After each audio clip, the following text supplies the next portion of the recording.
నమస్తే, welcome to Andhraprabha. నేను Raghunandan. So మొన్నటి వరకు కూడా బీజేపీకి రాష్ట్ర అధ్యక్షుడు ఎవరు అనే చర్చ విపరీతంగా జరిగింది.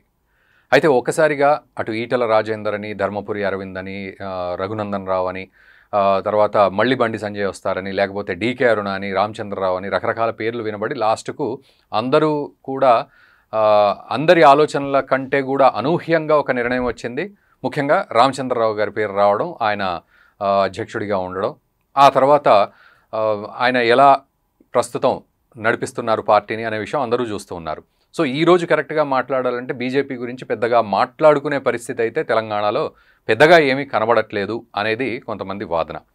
మరి నిజానికి బీజేపీ వేస్తున్న అడుగులు కరెక్ట్ పద్ధతిలో వెళ్తున్నాయా, లేకపోతే పద్ధతి ఏమైనా మారిందా, తప్పటడుగులు ఏమైనా పడుతున్నాయా, ముఖ్యంగా కార్యకర్త ఏమనుకుంటున్నాడు అనేది ఇక్కడ ఇంపార్టెంట్ అవుతుంది. సో ఎవరిని యాక్సెప్ట్ చేస్తున్నారు, ఎవరిని ఏ సమయంలో యాక్సెప్ట్ చేస్తున్నారు, ఎవరిని చేయట్లేదు, ఇవన్నీ కూడా కొంత ఇంపార్టెన్స్ ఉన్న క్రమం ఒకటైతే, రాబోయే లోకల్ బాడీ ఎలక్షన్స్లో బీజేపీ ఒక అడుగు ముందుకు వేసే ప్రయత్నం ఏమైనా చేయబోతోందా, చేస్తే ఎలా ఉంటుంది, లేకపోతే ఇప్పుడున్న పరిస్థితి ఎలా ఉంది, తర్వాత భవిష్యత్తులో చారిత్రకంగా చూస్తే బీజేపీ నిజానికి ఎంత గొప్ప చరిత్ర ఇవన్నీ మనకు తెలిసిందే. అండ్ దేశవ్యాప్తంగా కూడా ఎలా అడుగులు వేసుకుంటూ పోతోంది, ప్రతి రాష్ట్రంలో ఎలా పాగా వేస్తూ పోతోంది. ముఖ్యంగా ఇప్పుడు 2026 తమిళనాడు తర్వాత ఇక నెక్స్ట్ తెలంగాణ, ఆంధ్రానే ఉంటుంది అనే మాట మనందరికీ తెలిసిందే, ఇక్కడ కూడా పాగా వేయాలని. సో తెలంగాణలో ప్రస్తుతం బీజేపీ యొక్క రోడ్ మ్యాప్ ఎలా ఉంటే అడుగులు ముందుకు కరెక్ట్గా పడతాయి. అండ్ లోకల్ బాడీ ఎలక్షన్స్ గురించి కూడా మనం మాట్లాడదాం. సో ఓవరాల్గా మనం మాట్లాడదాం. మనతో పాటు బీకాన్ పొలిటికల్ స్ట్రాటజీస్ అధినేత, సెఫాలజిస్ట్, స్ట్రాటజిస్ట్ మధు గారు ఉన్నారు. వారిని అడిగి మొత్తం ఈ విషయాలన్నీ కూడా తెలుసుకుందాం. మధు గారు నమస్తే అండి, welcome to Andhraprabha. Thank you for opportunity. Sir, నిజానికి రామచంద్రరావు గారు అధ్యక్షుడు అయ్యాక అందరూ సైలెంట్ అయిపోయారు కొద్దిసేపు మాట్లాడుకొని. ఆ తర్వాత ఇక అది పొలిటికల్ స్ట్రాటజీస్ గురించి కానీ, లేకపోతే ఈ పవర్ పాలిటిక్స్ గురించి కానీ అసలు మాట్లాడడమే మానేశారనే పరిస్థితి. ఈరోజు లోకల్ బాడీ ఎలక్షన్స్ వస్తున్నాయి. ఈ లోకల్ బాడీ ఎలక్షన్స్ అంటే కూడా మనకు ఒక సినేరియో అయితే మా లాంటి వాళ్ళకి కానీ, కామన్ మ్యాన్కి కానీ అందరికీ అర్థమవుతుంది. యాజ్ ఎ సెఫాలజిస్ట్గా అసలు బీజేపీ మార్క్ ఈ లోకల్ బాడీ ఎలక్షన్స్ మీద ఏమైనా కొంత ఉందా, లేకపోతే దీన్ని తప్పించి మాట్లాడాల్సిన పరిస్థితి ఉంటుందా? సో బీజేపీ అధ్యక్షుడు, బీజేపీ కార్యకర్త ఎలా ఉంది అనే పరిస్థితి మీద గత 6 months బ్యాక్ ఒక మేము పెద్ద సర్వే చేయడం జరిగింది. ఆ సర్వేలో చాలా అంశాలు ఉన్నాయి. దాంట్లో కొంత భాగం ఇప్పుడు మీరు అడిగిన క్వశ్చన్కి వర్తిస్తుంది. సో స్థానిక సంస్థల ఎలక్షన్స్లో పురాతనంగా ఎప్పటి నుంచో వచ్చిన బీజేపీ కార్యకర్తలు కానీ ఈ మధ్యలో 30 ఏళ్ళు దాటిన తర్వాత, అంటే 25 ఏళ్ళు, 30 ఏళ్ళు, 35 ఏళ్ళు ఏజ్లో ఉన్న యంగ్ వాళ్ళకు కొంత ఇంట్రెస్ట్ ఉంది, అంటే పోటీ చేద్దామని. కానీ వాళ్ళకి సరైనటువంటి ఏదైతే గైడెన్స్ ఉందో, వాళ్ళకి ఎట్లా చేయాలి అంటే అందుబాటులో ఉన్న లీడర్స్ లేకపోవడం. మనం తీసుకున్నట్లయితే 119లో 9 వదిలిపెట్టండి ముస్లిం. అవుట్ ఆఫ్ 110లో దాదాపు ఒక 50+ సుమారుగా అటు ఇటు 5 అటు ఇటులో డిపాజిట్ కోల్పోయింది అసెంబ్లీ ఎలక్షన్స్లో. అంటే 3000, 5000, 6000, 7000 పడ్డ కాన్స్టిట్యున్సీలో సరైన లీడర్ లేడు. కాబట్టి అక్కడ స్థానిక సంస్థల్లో గ్రౌండ్ లెవెల్లో ఒక అభ్యర్థి నిలబెట్టాలి, ఎవరు డిసైడ్ చేయాలి, నిలబెట్టాలా, తర్వాత వాళ్ళకి కావాల్సిన అవసరాలు, వాళ్ళ గైడెన్స్ కానీ. అట్లాంటి పరిస్థితులలో బీజేపీకి ఆ కింది స్థాయిలో క్యాడర్ పూర్తి స్థాయిలో లేకపోవడం వల్ల మనం స్థానిక సంస్థల్లో ఎలక్షన్స్లో ఊహించడం కొద్దిగా కష్టమే. ఇది జెడ్పీటీసీ కానీ, తర్వాత ఎంపీటీసీ కానీ, 3 అంచెల వ్యవస్థలో ఉన్న సర్పంచ్లో కానీ, లాస్ట్కి జెడ్పీ చైర్మన్లు. ఇవి తీసుకున్నట్లయితే పాత డేటా మన స్టాటిస్టిక్స్ ఎప్పుడు మాట్లాడతాం కాబట్టి మన సర్వేలో 12,500 సర్పంచులు ఎప్పుడైతే ఉన్నాయో మనకు 2019లో అప్రాక్సిమేట్లీ వీళ్ళకు 200 కూడా రాలేదు. ఎంపీటీసీలు కూడా అంతే 161 వచ్చినాయి. జెడ్పీటీసీలు మరీ ఘోరంగా 540కి 8 వచ్చినాయి. సో ఇప్పుడు ఇక్కడ అది కోర్ బీజేపీ. అప్పుడు ఎవరిని చేర్చుకోవడము అది లేదు, అంటే కోర్ లక్ష్మణ్ గారు అధ్యక్షత ఉన్నటువంటిది. ఆ తర్వాత చాలా పరిణామాలు మారిపోయినాయి. ఈటల రాజేందర్ గారు లాంటి వాళ్ళు, వివేక్ లాంటి వాళ్ళు, మునుగోడు రాజగోపాల్ రెడ్డి గారు లాంటి వాళ్ళు, తర్వాత డీకే అరుణ గారు లాంటి వాళ్ళు, కొండా విశ్వేశ్వర రెడ్డి గారు లాంటి వాళ్ళు చాలా మంది ఇందులో జాయిన్ అవ్వడం జరిగింది. సో ఇప్పుడు నిజమైన పర్ఫార్మెన్స్ అనేది బయటకు వస్తుంది. అంటే అసెంబ్లీ ఎలక్షన్స్లో సంజయ్ గారు ఓడిపోయినారు, తర్వాత ఈటల రాజేందర్ గారు ఓడిపోయినారు, ఆ తర్వాత ధర్మపురి అరవింద్ గారు కూడా ఓడిపోవడం జరిగింది. అంటే వాళ్ళకే అట్లాంటి ఎలక్షన్స్ని అటెంప్ట్ చేయడంలో చాలా కష్టమైనప్పుడు కష్టమైంది, అవును. మీరు స్థానిక సంస్థల ఎలక్షన్స్లో బీజేపీలో ఏదో అద్భుతాలు జరుగుతాయి అనేది ఊహించడం చాలా కష్టం. లేదు అంటే అద్భుతాలు జరుగుతాయని ఊహించట్లేదు, బట్ అట్లీస్ట్ ఒక మార్క్ ఏమైనా ఒక అడుగు పడుతుందా అనే feeling అడుగు అంతే. పడుతుంది. ఆ, ఇప్పుడు ఏదైతే 8 జెడ్పీటీసీలు ఉన్నాయో మేము అనుకునే మీ మొత్తం జెడ్పీటీసీ వ్యవస్థలో ఎట్లా ఉంది అనేది ఓవరాల్గా చేసినాం. పూర్తి స్థాయి సర్వే చేయడం చాలా కష్టం. Okay. గ్రామ పంచాయతీలకు చేయడం చాలా కష్టం. మాకు తెలిసినంత వరకు 60 నుంచి 70 జెడ్పీటీసీలు బీజేపీ కైవసం చేసుకునే అవకాశం ఉంటుంది. అది కూడా దట్టు ధర్మపురి అరవింద్ గారు ఆ స్థానిక సంస్థలో ఇదివరకు నిజామాబాద్లో ఒకసారి కార్పొరేషన్ ఎలక్షన్లో కానీ అక్కడ కానీ ఇక్కడ కానీ కొద్దిగా పర్ఫార్మెన్స్ చూపెట్టినారు. ఎవరైతే ఇక్కడ ఎంపీలు ఇప్పుడు వచ్చిర్రో, ఇప్పుడు బయట నా బలం నాకు అధ్యక్షులు కావాలి అది ఇదని పోరాడుతున్నారు, వాళ్ళ పర్ఫార్మెన్స్ చూపెట్టుకుంటే ఇప్పుడు నేను చెప్పిన ఫిగర్ అనేది వస్తుంది. ఒకవేళ లేదు వదిలేద్దాం, దాన్ని కూడా మోడీ గారికి వదిలేద్దామంటే we should not expect that number. అంటే 540కి ఒక 78 వస్తే అది గౌరవప్రదమైనటువంటి నెంబర్ అని అనుకో. ఇదివరకు కంపారిటివ్లీ ఎట్లా ఉంది? 8 నుంచి ఇప్పుడు 8 ఎమ్మెల్యేలు ఉన్నారు, జెడ్పీటీసీలు 8 ఉన్నారు, ఎంపీలు కూడా 8 ఉన్నారు. సో వాటితో మనం కంపేర్ చేయనట్టు స్థానిక సంస్థల్లో మాత్రం ఇప్పుడున్న పరిస్థితుల్లో జరగదు. ఎందుకంటే ప్రజలు ఏదైతే అప్పుడు మనం చాలా మీలాంటి యూట్యూబ్ ఛానల్లో కూడా నేను సర్వేస్ ఒక 18 సర్వేస్ చేసినప్పుడు నాకు 60 to 65% ఈటల రాజేందర్ గారికి వచ్చింది. అంటే అక్కడ 3 ఏమైందంటే చాలామంది పార్టీల్లో క్రైసిస్ వచ్చినప్పుడు మీరు జైన్ కావాలనుకుంటే స్ట్రాంగ్ లీడర్ ఉండాలనే కాన్సెప్ట్లో వచ్చింది. అయితే వచ్చినప్పుడు ఏమైందంటే ఇప్పుడు రామచంద్రరావు గారి పర్ఫార్మెన్స్ గురించి నేనేమన్నాను, ఇప్పుడు ఒక పర్సన్ స్ట్రాంగ్ ఎక్స్పెక్ట్ చేసినప్పుడు ఆ పర్సన్ కాకుండా వేరే పర్సన్కి ఇచ్చినప్పుడు ఎవరు కూడా రాజకీయ జీవితాన్ని భవితంగా పెట్టిపోరు. పోయేదే సెల్ఫిష్ కోసం, నేను అక్కడ పోతే నాకు ఏమైనా అకామిడేషన్ వస్తుందేమో, నేను గెలుస్తానేమో, ఎమ్మెల్యే అవుతున్నాను, మంచి పదవి వస్తుందని పోతారు ఎవరైనా. అంతే తప్ప పార్టీ మీద ప్రేమ ఉండొచ్చు, దేశం మీద ప్రేమ ఉండొచ్చు, బయట పార్టీ నుంచి అది వేరు. కాకపోతే ఆల్ ఆఫ్ సడన్గా అన్ఎక్స్పెక్టెడ్ నేమ్ వచ్చిన తర్వాత ఎప్పుడైతే ఈ బీజేపీలో చేనేదాం అనుకున్నటువంటి యంగ్, అంటే మేము చేసినటువంటి సర్వేలో అదర్ పార్టీస్లో టికెట్ రాని వాళ్ళు, కొంచెం ఉద్యమ భావాలు ఉన్నవాళ్ళు, దేశం మీద భావాలు ఉన్నవాళ్ళు చాలామంది ఒక 15 to 20 టాప్ లీడర్స్ జైన్ అయిదామని రెడీగా ఉండే. ఒక ఆర్గనైజేషన్ స్ట్రెంగ్త్ అయితే నెక్స్ట్ అధికారంకి వస్తే అనే ఉండే. సో వాళ్ళందరూ ఇప్పుడు బ్యాక్ స్టెప్ తీసుకున్నారు. మెయిన్ రీజన్ ఏమై ఉంటుంది? బ్యాక్ స్టెప్ తీసుకున్నారు ఏంటంటే వాళ్ళు ఎక్స్పెక్టెడ్, అంటే అందరూ ఒక హైప్ క్రియేట్ చేసినారు. ఈటల రాజేందర్ గారికి వస్తుంది, లేకపోతే ధర్మపురి అరవింద్ గారికి వస్తుంది, బీజేపీ దూకుడుకి వెళ్ళిపోతుంది, మొత్తం అందరు చేరికలు జరుగుతాయి, మొత్తం ఒక ఊపు వచ్చేస్తుంది, 2028లో ప్రభుత్వం ఏర్పాటు చేస్తారు. ఎందుకంటే ఒకసారి కాంగ్రెస్కి అవకాశం ఇచ్చారు, ఒకసారి టీఆర్ఎస్, 2 సార్లు టీఆర్ఎస్కి ఇచ్చారు, ప్రజలు కూడా ఒకసారి చూద్దాం అనే ఆలోచనకు వచ్చిర్రు అనే ఉద్దేశంగా మంచి మంచి ఇంటెలెక్చువల్స్ కానీ మంచి వాళ్ళు రెడీ ఉండే. ఇప్పుడు వాళ్ళ పరిస్థితి ఎట్లా అయిపోయిందంటే ఎటుపోలేని పరిస్థితి అయిపోయింది. వీఆర్ వెయిట్ చేద్దాం అనే పరిస్థితి. ఇట్లా వెయిట్ చేద్దాం పరిస్థితికి వచ్చినాక గ్రౌండ్ స్థాయిలో ఇంకా లేదు. దీంతో పాటు కింది స్థాయిలో చాలా అభిప్రాయ భేదాలు. నాకు తెలిసినంత వరకు మొత్తం స్టేట్లో బీజేపీ ఉన్న ప్రాంతాల్లో అత్యధికంగా అభిప్రాయ భేదాలు ఉన్నటువంటి ఇంటర్నల్ పాలిటిక్స్ ఉన్నటువంటి స్టేట్ ఏదైనా ఉందంటే అది తెలంగాణ. ఒకరికొకరు పోసగదు, ఒకరినొకరు యాక్సెప్ట్ చేయరు, పాత అంటారు, కొత్త అంటారు. ఆర్ఎస్ఎస్ భావాలు ఉన్న వాళ్ళను బయట వాళ్ళని నమ్మనప్పుడు టికెట్స్ ఇవ్వకూడదు, మళ్ళీ బయటికి ఏం ప్రాబ్లమ్స్ లేవంటారు, ఏం లేవంటారు. సో దీనివల్ల క్యాడర్ కన్ఫ్యూజ్ అవుతుంది. ఇప్పుడు ఒక ఎంపీ అంటే ఇప్పుడు ఎగ్జాంపుల్ మల్కాజ్గిరి తీసుకుందామండి, దాదాపు పెద్ద కాన్స్టిట్యుయెన్సీ ఆసియాలోనే, ఇండియాలోనే. సో దానికి ఒక అంటే half of the portion cover అయిపోతుంది హైదరాబాద్లో మల్కాజ్గిరి అనేది. సో ఇప్పుడు అక్కడ ఒక ఎంపీ స్థాయి ఒక్కడే ఉండి కింద ఎమ్మెల్యే లేకపోతే దాన్ని మేనేజ్ చేయలేం కింది స్థాయి కార్యకర్తను. ఎందుకంటే రోజు కొన్ని లక్షల మంది కార్యకర్తలు ఎక్కడ వస్తారు. కాబట్టి ఎంపీలు గెలవడం వల్ల బీజేపీ పార్టీ సంస్థాగతంగా వస్తాయితే నేను ఊహించాను. ఎమ్మెల్యేలు ఏదైతే 8 మంది ఉన్నారో ఇవాళ వరదలు జరిగినాయి, ఇలా మనం న్యూస్ చూస్తున్నాం. ఆయన కాటిపల్లి వెంకటరామనారెడ్డి గారు కూడా చాలా అగ్రెసివ్, చాలా నిజాయితీ పరుడు. ఇవాళ కూడా ఆయన కూడా స్తబ్దంగా ఉన్నాడు. మరి అరవింద్ గారు స్టేట్మెంట్ ఏమి ఇచ్చిందంటే అసలు నేను పార్టీని నాశనం చేసి వాళ్ళ భరతం పడతానని ఒక స్టేట్మెంట్ ఇచ్చినారు. మరీ విచిత్రంగా ఫుట్బాల్ తీసుకుపోయేదో గిఫ్ట్ ఇచ్చినారు కొండ విశ్వేశ్వరరెడ్డి గారు.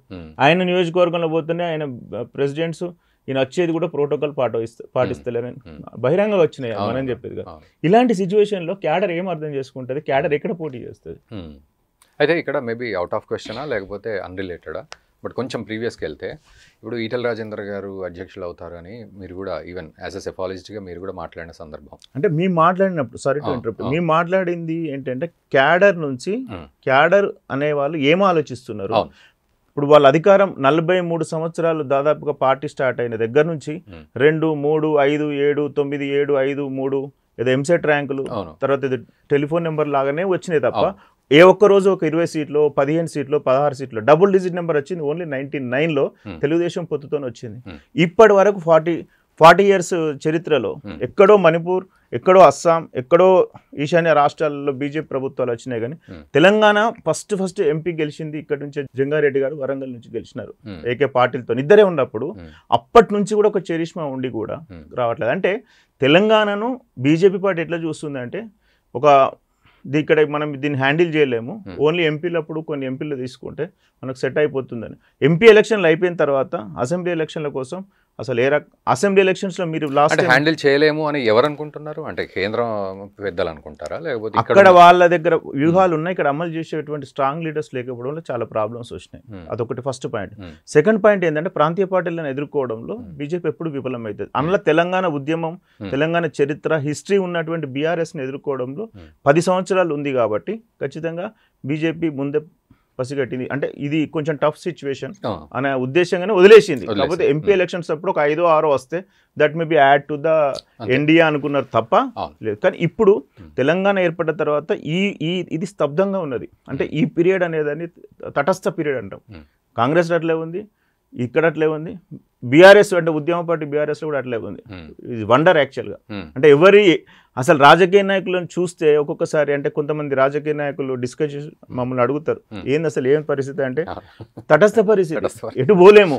ఒక స్టెప్ రాంగ్ చేసినాం అనుకోండి ప్రాబ్లం అయితే. అంటే ఆఫ్ కోర్స్ కొంచెం గ్యాప్ పీరియడ్ కూడా ఉంటుంది కదా పాలిటిక్స్ చేసుకోవడానికి కూడా. మేబీ ఆ గ్యాప్ పీరియడ్ నడుస్తుంది. 3 years పడుతుందండి ఒక పొలిటీషియన్ ఒక ఎమ్మెల్యే కావాలంటే మా అంచనా ప్రకారం, మాకున్నటువంటి ఒక డేటా సైన్స్ ప్రకారం 3 years పడుతుంది. అంటే వాడు అన్ని గ్రామాలు తిరగాలి, కార్యక్రమాలు ఏర్పాటు చేసుకోవాలి, నెక్స్ట్ వచ్చే ఎలక్షన్స్ కోసం ప్రిపేర్ కావాలి, ఆర్థికంగా అన్ని కావాలంటే 3 years పడుతుంది. రమారమగా రేపొద్దున టికెట్ ఇస్తే గెలిచేది ఎట్టి పరిస్థితుల్లో కొత్త జనరేషన్కి అయితే ఉండదు. సో మనం టాపిక్ డైవ్ అయినప్పుడు స్థానిక ఎలక్షన్స్లో మటుకు మీరు ఏదేం చెప్పినా. అయితే నేను క్వశ్చన్ అడగలేదు మిమ్మల్ని, బట్ ఇది కంపల్సరీ మిమ్మల్ని అడగాలనే ఉద్దేశం యాజ్ అ సెఫాలజిస్ట్గా. చాలా స్పెక్యులేషన్ ఏంటంటే రామచంద్రరావు గారు వచ్చారు అనే దానికి, బట్ యాజ్ ఎ సెఫాలజిస్ట్గా సరే మీరు అక్కడి వరకు అయితే నిర్ణయం చెప్పగలరు. అనూహ్యంగా మారిన పరిణామాలు మీరు కన్సిడర్ చేయలేరు. బట్ అది ఎలా జరిగింది, దానివల్ల ఏంటి కాన్సిక్వెన్స్ అంటే ఏమంటారు? ఈటెల రాజేందర్ గారికి నాకు తెలిసినంత వరకు ప్రజాస్పందన రిపోర్ట్స్ అయితే వెళ్ళినాయి. సో మమ్మల్ని కూడా ఒక టీం కన్సల్ట్ అయింది. అప్పుడు తయారు చేసినప్పుడు ఎట్లా చేసినారు, ఏంది శాంపిల్స్ అని చెక్ చేసుకున్నారు. ఒక దాదాపు 15-20 సోషల్ మీడియాలో కూడా సెంట్రల్ ఇంటెలిజెన్స్ చెక్ చేసుకుంది. అందుకని డైరెక్ట్ మీరు పోల్స్ పెట్టినప్పుడు ఎవరికి చెప్పకుండా పోల్స్ పెడతారు, ఇది ఎవరైతే బాగుంటుంది అని. ఒక్కొక్కసారి 70,000, 1 lakh, 2 lakhs పీపుల్ కూడా అందులో అలో చేసినారు. సరే ఎవరికి వస్తుంది ఎవరికి రాదు అది ఇండిపెండెంట్ బాడీ, బీజేపీ ఇవ్వాల్సింది, ఏదేమి ఎలక్టెడ్ బై పీపుల్ కాదు కదా. సో ఏమైందంటే ఇక్కడ పూర్తిగా ఆర్ఎస్ఎస్ అంటే పార్టీని, ఇప్పుడు ఈటెల రాజేందర్ గారు టీఆర్ఎస్ నుంచి వచ్చారు, ముదిరాజ్ సామాజిక వర్గం, 2 సార్లు మినిస్టర్ చేసినారు. తర్వాత ఒక బీసీ బలమైన లీడరు, రెడ్డి సామాజిక సంబంధం ఉంది. కరోనా టైంలో అంటే ఎక్కడ కూడా 1% కూడా మైనస్ లేనటువంటి సిచ్యువేషన్లో ప్రజలందరూ కూడా ఈయన అయితే ఉద్యమకారుడు అంటే ప్రతి ఒక్కరిని గౌరవించేది. నాన్ బీజేపీ బ్యాక్గ్రౌండ్ అనేది కొంతవరకు అయింది. ఇంకొకటి ఏంటంటే వీళ్ళు ఏ ఒక్కరికి పొసుకుని పరిస్థితిలో ఉంది 8 మేలో. సో ఈ పరిస్థితులలో ఇప్పుడు ఇంకా 3 సంవత్సరాలు ఉంది పీరియడ్. కావాలనుకుంటే 1 year ముందు కూడా 2 years ముందు కూడా తీసేసే అవకాశం ఉంటుంది. ఇప్పుడు బండి సంజయ్ గారిని అకస్మాత్తుగా మధ్యలో తీసేసి కిషన్ రెడ్డి గారికి ఇచ్చింది కదా. సో ఫస్ట్ ఆఫ్ ఆల్ ఏంటంటే ఈ కన్సాలిడేషన్ ఆఫ్ ఓల్డ్ బీజేపీ క్యాడర్ను కన్సాలిడేట్ చేసి తర్వాత కొత్త వాళ్ళని చేర్పించుకునేసరికి ఒక 1 year టైం పడుతుంది. ఇప్పుడు ఏం చేసేది ఉండదు. రామచంద్రరావు గారు అల్లావుద్దీన్ అద్భుత దీపం లెక్క చేసేది ఏమి ఉండదు. మ్యాక్సిమం అందరు కూడా ఇప్పుడు నేను ఇవాళ కూడా ఒక ఆర్టికల్ చదివినాను, అక్కడ నుంచే పదవులు తెచ్చుకొని నాకు జనరల్ సెక్రటరీ ఉపాధ్యక్షుడు వస్తుంది, ఈయనకే లెటర్ చూపెడుతున్నారట.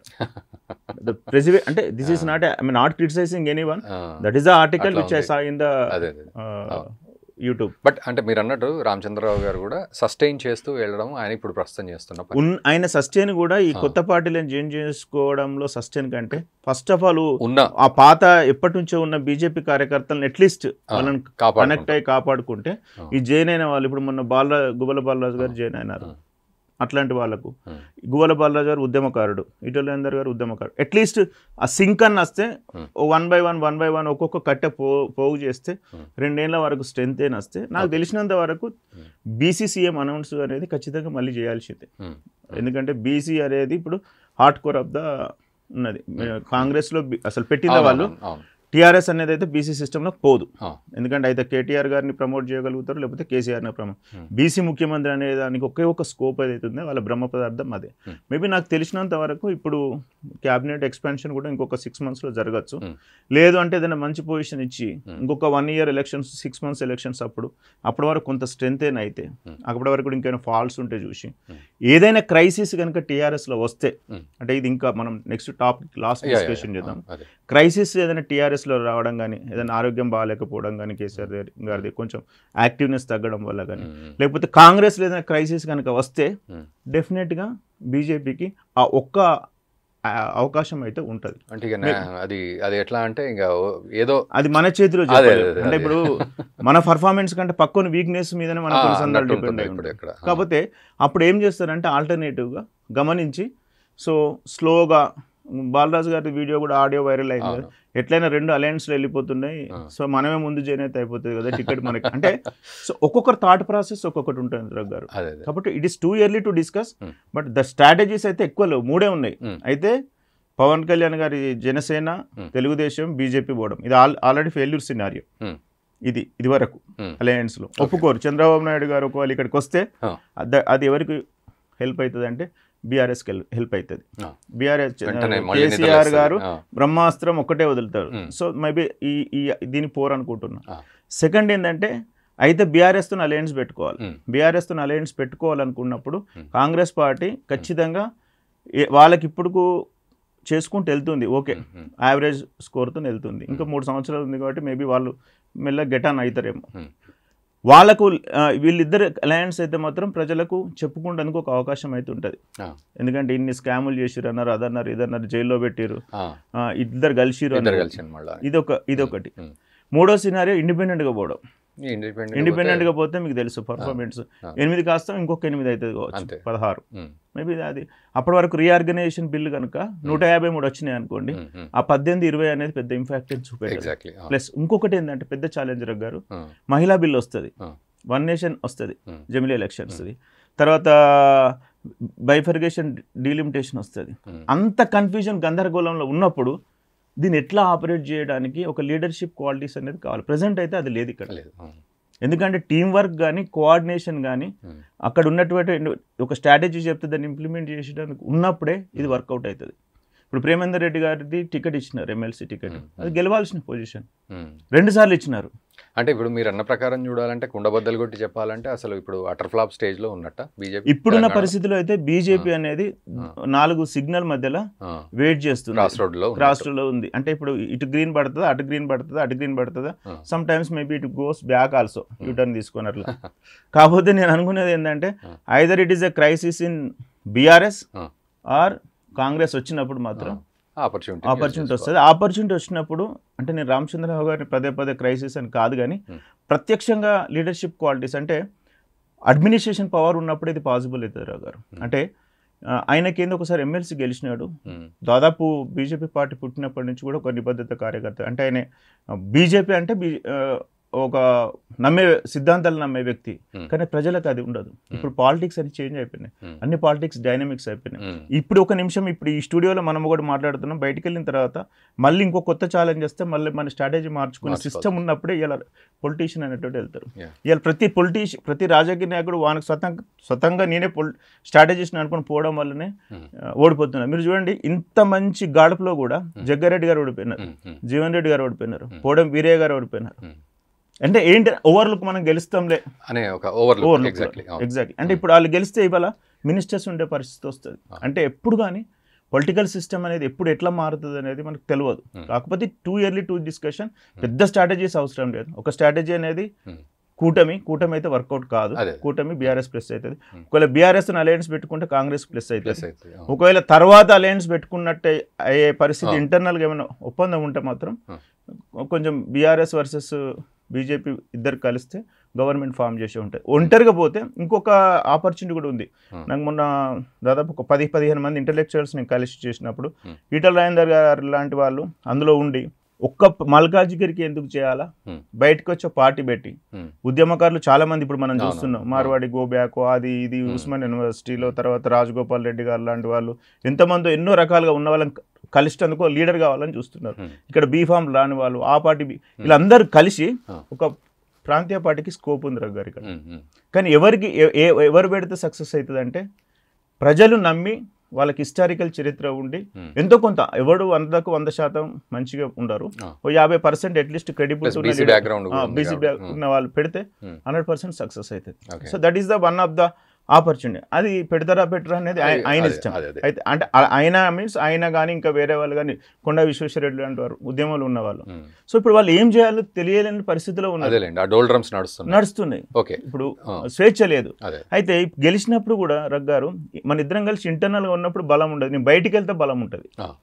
ఇదే ఇప్పుడు ప్రాంతీయ పార్టీ పెట్టి బయట ఎవరితో పొత్తు పెట్టుకున్నా కానీ, ఇప్పుడు ఎగ్జాంపుల్ బయటికి వచ్చి పార్టీ పెట్టి ఉద్యమకారులను అందరినీ జమ చేసుకొని నాకు ఒక 40 సీట్లు ఇవ్వండి, either Congress either it is a BRS or BJP, అప్పుడు బలం ఉంటుంది.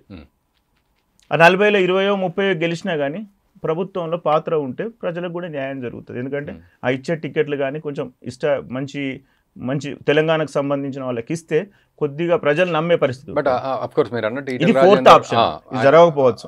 అప్పుడు బీఆర్ఎస్ నుంచి బయటకు వచ్చినప్పుడే ఈటల రాజేందర్ ఆయన ఇండిపెండెంట్ పార్టీ పెడితే బాగుంటుందని కొంత సూచన వచ్చింది. బట్ అప్పుడున్న పరిస్థితులకు అప్పుడు ఈటల రాజేందర్ గారు బయటకు వచ్చినప్పుడు అంటే ఇది టాపిక్ మనం వేరే దిక్కు వెళ్ళాము. అయితే ఆల్రెడీ వెళ్ళినాం, మనం మళ్ళీ ఇళ్ళకి వచ్చేద్దాం. అప్పుడు పెట్టే పరిస్థితి ఎందుకు లేదు అంటే అప్పుడు బై ఎలక్షన్లకు పోవాలి. కేసీఆర్ లాంటి వారిని ఎదుర్కోవడం అంటే ఇండిపెండెంట్ పార్టీ వర్కౌట్ కాదు.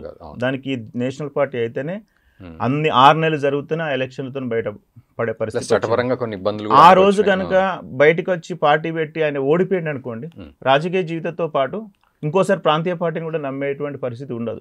ఒక్కసారి ఎవరన్నా ఒక ప్రాంతీయ, ఇప్పుడు కవిత గారు ప్రాంతీయ పార్టీ పెడతా అంటున్నారు, తిరుమల మరలన లాంటి వారు ప్రాంతీయ పార్టీ, విశారదన్ గారు లాంటి వాళ్ళు చాలా మంది ఉన్నారు, పెడుతున్నారు. కానీ what is the use? 2 to 3%. BSP ఉన్నది ఒక పార్టీ, 4% ఉంది. పార్టీ పెడితే ఎట్లా ఉండాలంటే మళ్ళీ కేసీఆర్ గారు తెలంగాణ ఉద్యమంలో ఎట్లయితే పార్టీ పెట్టి అందరిని కలుపుకపోయి అంటే అదొక షెల్టర్ లాగా ఉండాలి. అన్ని రాజకీయ పార్టీలో ఉన్నటువంటి అభ్యుద భావాలు మంచి ఉన్న వాళ్ళకు ఒక షెల్టర్ లాగా ఉన్నప్పుడు ఆ ప్రాంతీయ పార్టీ సక్సెస్ అవుతుంది. అంతే తప్ప నేను పార్టీ పెట్టినా అంటే అందరికి అదే 3 to 4% వస్తుంది, ఆ 1-2 గెలుస్తారు. ఇలా ఇంత స్ట్రాటజిస్ట్ అనుకున్న మన పీకేనే బీహార్లో ఓడిపోయే పరిస్థితి వచ్చేది. ఇప్పుడు కూడా 2-3 మా అంచనా ప్రకారం 2-3 సీట్ల కంటే ఎక్కువ రావు. కాబట్టి స్ట్రాటజీస్ వేరు, పాలిటిక్స్ గేమ్ వేరు. కాబట్టి నాకు తెలిసినంత వరకు తెలంగాణలో ఒక ప్రాంతీయ పార్టీ పెట్టేందుకు ఒక ఛాన్స్ ఉంది. ఆ స్పేస్ కనుక పెట్టి ఫెయిల్ అయితే మాత్రం మళ్ళీ ఇంకోరు ఛాన్స్ ఉండదు. ఆ ఫస్ట్ పెట్టిన వాళ్ళు మాత్రమే స్ట్రాంగ్గా పెడితే 4 ఉంటాయి. 4 స్తంభాల ఆటలో ఖచ్చితంగా ఓట్ ట్రాన్స్ఫర్ అనేది అటు ఇటు జరుగుతుంది. కాబట్టి ఇది వెరీ క్లియర్, ఖచ్చితంగా జరుగుతుంది కూడా. So will come to the point. So ఇప్పుడు ఈ స్థానిక సంస్థల ఎన్నికల విషయానికి వస్తే మరి ఆ ప్రభావం ఎంత % వేసుకుందాం మరి బీజేపీ విషయానికి? చెప్తున్నాను కదండి, అసెంబ్లీ ఎలక్షన్స్ లో 7% వచ్చింది 2014లో, ఒక సీటేమో గెలిచింది. తర్వాత మళ్ళీ నెక్స్ట్ దాంట్లో మళ్ళీ 7% వచ్చింది. ఇప్పుడు బీజేపీకి ఉన్నటువంటి ఓటు బ్యాంక్ 15% అండి, టు బీ హానెస్ట్. ఓకే, నువ్వు పార్లమెంట్ చూడకండి, పార్లమెంట్లో అక్షింతలు వచ్చినాయి, పార్లమెంట్లో మోడీ వచ్చిండు, పార్లమెంట్లో అది వేరు, దానివల్ల 35% వచ్చింది. మా అంచనా ప్రకారం ఆ 14% ఏదైతే జెన్యున్గా పడ్డదో అసెంబ్లీ ఎలక్షన్లో అది బీజేపీ ఓట్ బ్యాంకు. ఆ 14 కూడా ఎట్లా పెరిగిందంటే డికే అన్న గారు లాంటి వాళ్ళు, ఈటల రాజేందర్ గారు లాంటి వాళ్ళు, విశ్వేశ్వరరెడ్డి గారు లాంటి వాళ్ళు, తర్వాత సీతారాం నాయక్ లాంటి వాళ్ళు కొంతమంది ఓడిపోయారు. ఏది భువనగిరిలో పోటీ చేసి ఓడిపోయిన ఎంపీ, ఇట్లాంటి వాళ్ళు అందరూ రావడం వల్ల ఆ 14% అయింది. ఇక్కడ బీజేపీ కోర్ ఓట్ బ్యాంక్ కాదు. ఇప్పుడు వీళ్ళు ఏమంటారు, మేము పాత కొత్త లేదు, అది ఉండడం వల్లనే ఆయనతో 14-15% వచ్చింది. ఇంకొకటి కూడా ఉందండి, ఇప్పుడు కార్పొరేషన్ ఎలక్షన్స్ వస్తాయి, జిహెచ్ఎంసీ వస్తాయి, స్థానిక సంస్థలు వస్తాయి. నెక్స్ట్ ఇప్పుడు 10 మంది ఎమ్మెల్యేలు రిజైన్ చేసిందని స్పీకర్ గారు 3-4 యాక్సెప్ట్ చేయాల్సి వస్తుంది, 3-4 బై ఎలక్షన్స్ వస్తాయి. ఇవి ఎట్లా హ్యాండిల్ చేస్తారు? జిహెచ్ఎంసీలో 150కి 48 వచ్చినాయి లాస్ట్ టైం బండి సంజయ్ గారి ఆధ్వర్యంలో. ఇప్పుడు 48 వస్తాయా? రావా? లేకపోతే కాంగ్రెస్కు ఒకటే సీట్ ఉంది జిహెచ్ఎంసీలో, ఇప్పుడు ఈ 150 వీళ్ళు ఎంఐఎంతో అలయన్స్ అయిపోతారా? ఈ ఉన్న 48 కాపాడతారా? ఏ ఒక్క ఎలక్షన్లో కనుక డ్రాస్టిక్ చేంజ్ డౌన్ అయింది అనుకోండి, మళ్ళీ లేవదు. నమ్మరు ప్రజలు ఎప్పుడు కూడా గెలుపు ఎక్కడ ఉంటుందో అక్కడికి పోవాలని ఓటర్ కూడా గెలవాలని కోరుకుంటాడు. అంటే నేను వేసే ఓటు వల్ల అవును ఆయన గెలవాలని కోరుకుంటాడు, లేకపోతే గెలుపు కనబడాలనుకుంటాడు, లేకపోతే ఓడిపోయినట్టే ఫీల్ అయిపోతాడు, వాడు ఓడిపోయినట్టే ఫీల్ అయిపోతాడు. సో నాకు తెలిసినంత వరకు చాలా ఛాలెంజెస్ ఉన్నాయి, దానికి రెమెడీస్ కూడా ఉన్నాయి. టీం వర్క్ కావాలా, అలయన్స్ స్ట్రాటజీస్ నేర్చుకోవాలా, మంచి మంచి స్ట్రాటజీస్లో పెట్టుకోవాలి, కొత్త వారికి అవకాశం ఇవ్వాలి. ఇవాళ మీరు చూడండి స్పోక్స్ పర్సన్స్ బీజేపీ నుంచి వచ్చి, అంటే నేను ఒక టార్గెట్ చేయట్లేదు, నా ఉన్న రిపోర్ట్ మీకు ఇస్తాను, మీరు కావాలంటే ఎవరికైనా షేర్ చేసుకోండి, I don't bother about it, already national party లెవెల్లోనే ఉంది. తర్వాత స్పోక్స్ పర్సన్ మంచి మంచి వాళ్ళు ఉంటారు, మేము డిస్కస్ చేసినప్పుడు వాళ్ళకి చాలా సబ్జెక్ట్ ఉంటుంది, కానీ వాళ్ళు అండర్ రేటెడ్లో ఉంటారు, వాళ్ళకి అవకాశాలు రావు. మనకు 200 నుంచి 300 మంది యూట్యూబ్ ఛానల్స్ ఉన్నాయి, వాళ్ళ అవకాశం వాళ్ళకు ఒక స్పోక్స్ ఇప్పుడు కాంగ్రెస్ పార్టీకి 72 మంది స్పోక్స్ పర్సన్స్ ఉన్నారు. ఎక్కడో ఒక ఛానల్ ఎవడు కూడా మాట్లాడుతూనే ఉంటారు టాపిక్ మీద, నువ్వు ఎక్కడ మాట్లాడుతున్నావు, ఉన్న నలుగురే మాట్లాడుతున్నావు, అంటే నీ రీసోర్స్ యూటిలైజేషనే లేదు.